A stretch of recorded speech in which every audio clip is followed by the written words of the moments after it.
CET paper फुटी प्रकरणातला मुख्य सूत्रधार गजाड बिजेंद्र कुमार गुप्ताला बिहारमधून अटक। पोलीस बिजेंद्रला घेऊन भिवंडीत येणार, सूत्रांची माहिती।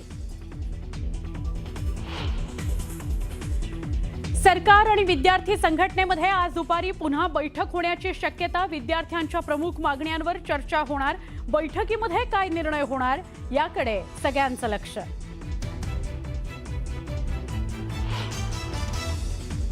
विद्यार्थी आंदोलनाचे प्रमुख अभिजित तिपकेंना टायफॉइडची लागण, स्वतः व्हिडिओ पोस्ट करत दिली माहिती। धर्मेंद्र प्रधानांचा राजीनामा होईपर्यंत लढा सुरूच राहणार, केलं स्पष्ट।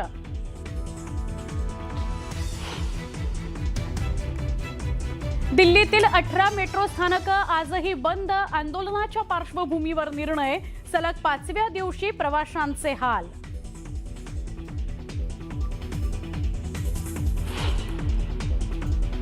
चोवीस तासात पंतप्रधान नरेंद्र मोदींकडून दुसरा व्हिडिओ पोस्ट। व्हिडिओतून पंतप्रधान मोदींनी मानले तरुणांचे आभार।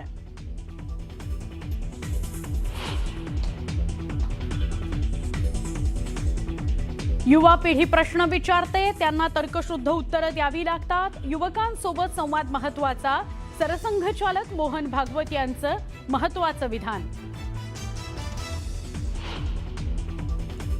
मला प्रामाणिकता सिद्ध करावी लागणार आहे का? उपोषण सोडल्यानंतर होणाऱ्या आरोपांवर सोनम वांगचुक संतापले।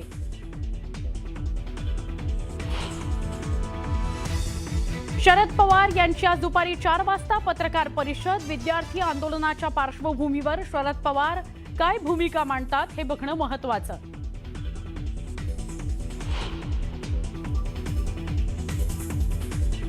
मुख्यमंत्री देवेंद्र फडणवीस यांच्या हस्ते विठुरायाची शासकीय महापूजा। राज्यातील प्रत्येक शेतकरी सुखी राहू दे, देवेंद्र फडणवीसांचं पांडुरंगाला साकडं।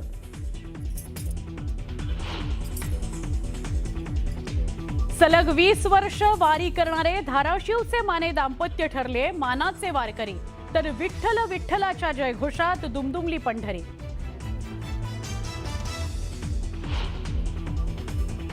आषाढी एकादशीच्या निमित्तानं पंढरपुरात लाखो वारकऱ्यांची गर्दी। विठ्ठल रुक्मिणी मंदिराला आकर्षक विद्युत रोषणाई।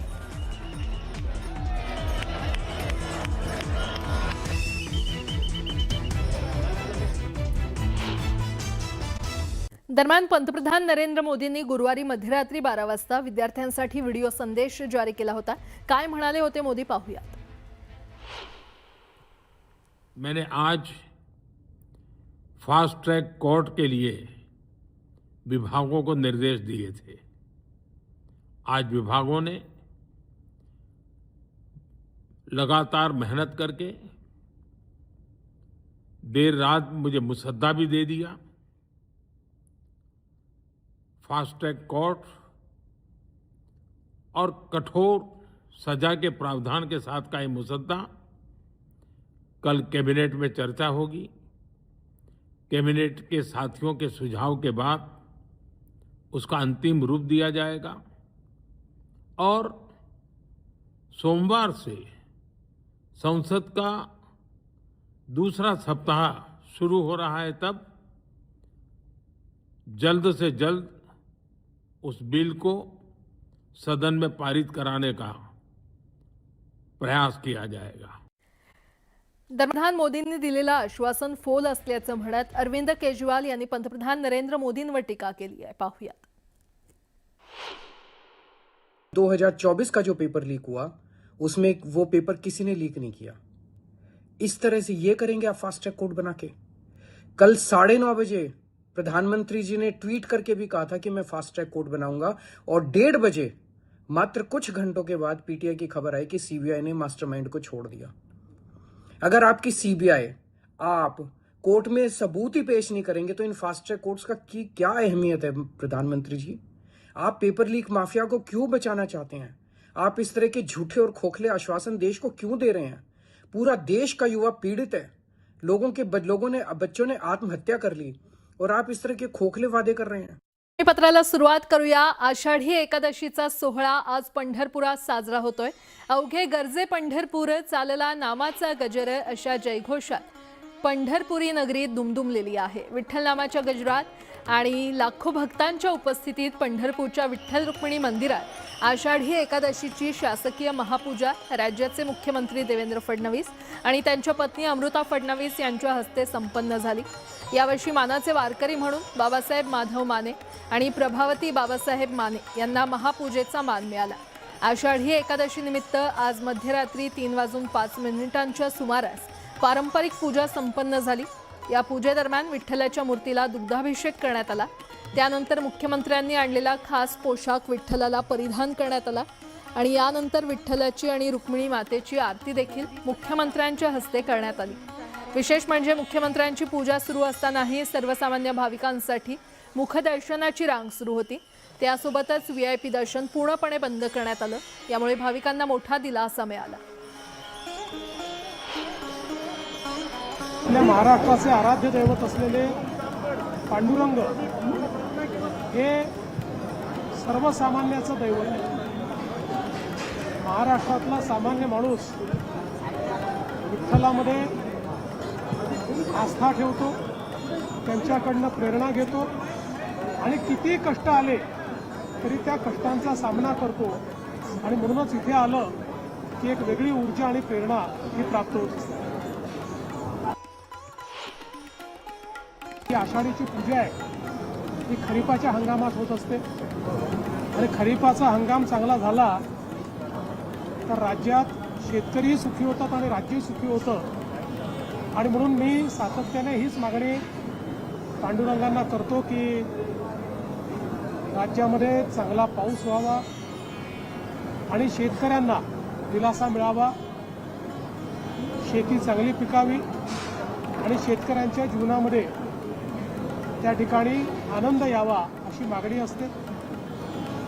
सोबत पांडुरंगानं हाही आशीर्वाद मागितला आहे की देशाचे प्रधानमंत्री माननीय नरेंद्र मोदीजी यांनी आमच्या देशाच्या तरुणाईकरता एक नवीन अध्याय सुरू केलेला आहे आणि या तरुणाईला दिशा देण्याकरता, त्यांच्या आशा आकांक्षा पूर्ण करण्याकरता मोदीजी हा जो नवीन अध्याय लिहित आहेत त्यातही त्यांना आशीर्वाद पांडुरंगाने द्यावा अशा प्रकारची त्यांच्या जर्नीत प्रार्थना आहे.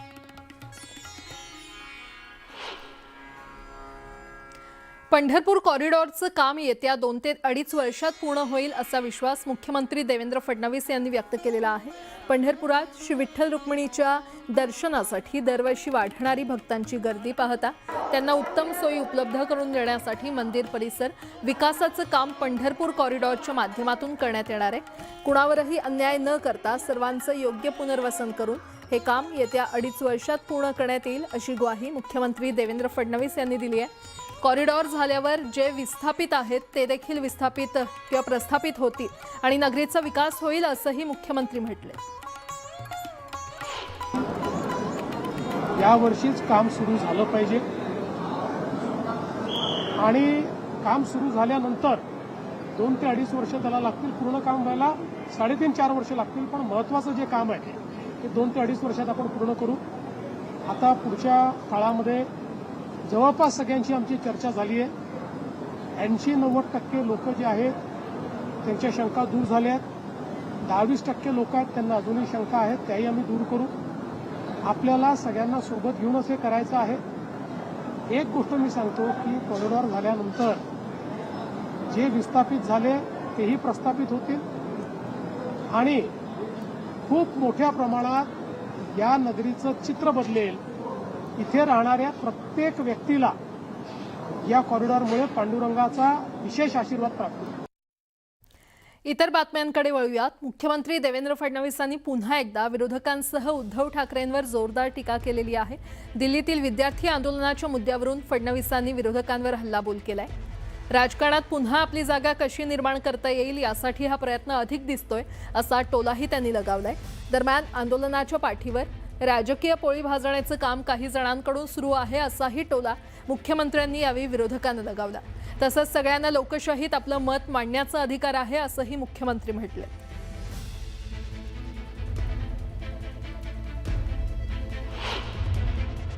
मला असं वाटतं की सगळ्यांना लोकशाहीमध्ये आपलं मत मांडण्याचा अधिकार आहे.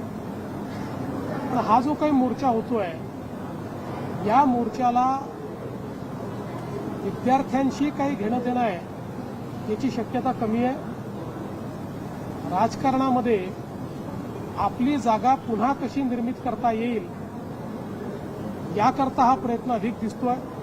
पण तरी देखील माझ्या शुभेच्छा आहेत. प्रश्नाचं गांभीर्य असल्यामुळे शांततेने आंदोलन करणारेही मला दिसतात. आपल्या समोरचं भविष्य चांगलं राहिलं पाहिजे याकरता त्या आंदोलनाला समर्थन देणारेही मला दिसतात. आणि त्याचवेळी या आंदोलनाच्या पाठीवर आपल्याला राजकीय पोळी भासता येईल या दृष्टीनं राजकारण करणारे हौसे नवसे काही गौसे अशा प्रकारचे हिंसाचार करणारे किंवा जाणीवपूर्वक त्या ठिकाणी कुठेतरी अराजकता तयार झाली पाहिजे असेही लोक त्या ठिकाणी शिरलेले आपल्याला पाहायला मिळाले. आणि मला असं वाटतं यामुळेच ही सगळी परिस्थिती लक्षात घेऊन श्री सोनम वांगचुक यांनी आपलं उपोषणही सोडलं. त्यांच्या मागण्याही सरकारने मान्य केल्या. त्याच्यावर कारवाई सुरू झाली आणि त्यांनी सगळ्यांना सांगितलंय की शांततेनंच हे पुढे गेलं पाहिजे.